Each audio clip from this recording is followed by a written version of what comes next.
So what you're gonna do is start off in a sitting position and then go ahead and slide down into the bridge position. From here, you wanna make sure that your head is nice and supported, and then make sure that your feet are in contact with the ground. So you don't wanna be all the way in your heel, and you don't wanna be all the way in your toes. So make sure that you're able to push through the ground with your feet.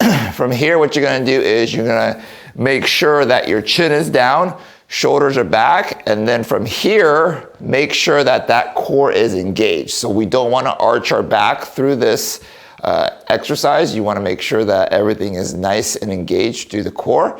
So go ahead and squeeze the butt up as you keep your stomach tight. You should feel everything in the glutes working. And then you wanna make sure that you're pushing through the feet with the ground. Squeeze your butt.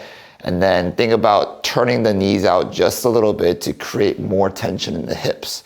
So you're gonna hold that for about 5 to 10 seconds. And then you're gonna come down nice and slow. And then you're gonna squeeze up, make sure that the stomach is tight. Make sure that the butt is squeezed up in the air. And then come down nice and slow. So do that for about 10 reps, and you're gonna do 4 sets of that. And those are some exercises for your low back pain. If you guys continue to have pain, please consult your medical professional.